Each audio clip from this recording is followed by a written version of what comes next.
Hello everyone! In today's video we're going to talk about one of the most common projects in scrapbooking, layouts. A layout is a composition made on one page with one or more photos, a title and some decorative elements. You can also add journaling to tell the story of the photo. Larger than a card or a mini album, the blank page can sometimes be intimidating and it can be hard to know where to start. Here are some tips to help you create harmonious layouts in an easy way. The standard size of a layout is 30 by 30 centimeters, which is the size of a scrapbooking paper. However, you can also find layouts in A4 size, or you can even adapt them to the size of a frame you have. To make a layout visually pleasing to the eye, there are some rules of composition that can help. One of the most important is the rule of thirds. This divides the space into 3 horizontal lines and 3 vertical lines.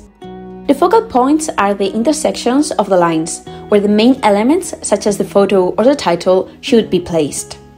This will give you a balanced composition. In this layout, if we place a template on top, we can see that the photo is directly on one of the focal points.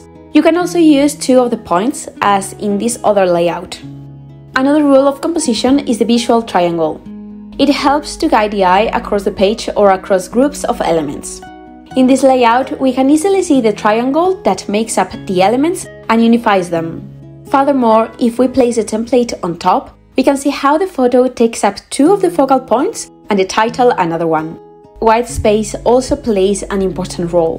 One of the most common mistakes is to try to decorate the whole page. But a good composition needs some air so that it doesn't look cluttered and so that the main elements can stand out.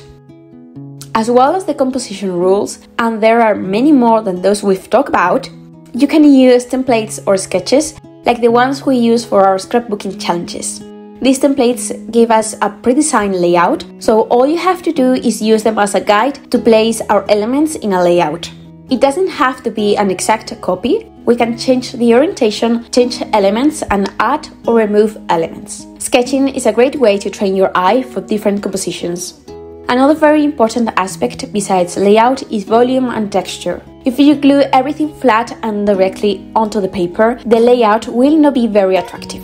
Therefore, you can use foam squares to stick the photos, the title or the embellishments even in different heights, and in this way we will add some sense of depth to our project. You can also add decorative elements that give a different texture, such as thread, wood, ribbons, enamel dots or buttons. Before you glue everything together, it's a good idea to show the layout so that you can change it if you don't like it. Now we're going to make a simple layout following the guidelines we've explained. We have a 30 by 30 centimeters paper and a photo. For the layout we will place a photo here, and if we look at the template, we can see that it matches one of the focal points. We are going to put a piece of decorated paper in the background to add a bit of color. Behind the photo, we are going to put a piece of vellum. It's very discreet, but it will make the photo stand out. We glue it with foam squares to give it volume. We don't place them too close to the edge, so that we can put elements under the photo. Once the photo is glued, we will arrange the other elements before gluing them until we have the layout we like. Once it is clear, we can glue it. And we use foam squares to give volume to some of the elements.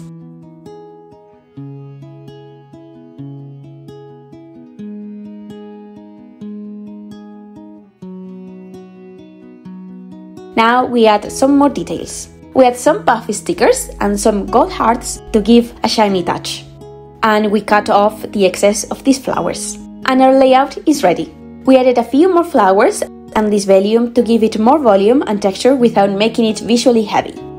Layouts are a great way to document special photographs that we can also use to decorate the walls of our homes. We can make them in a short time and store them in albums like this. If you want to learn more about layouts, let us know in the comments and we will make more videos on this topic. See you in the next video.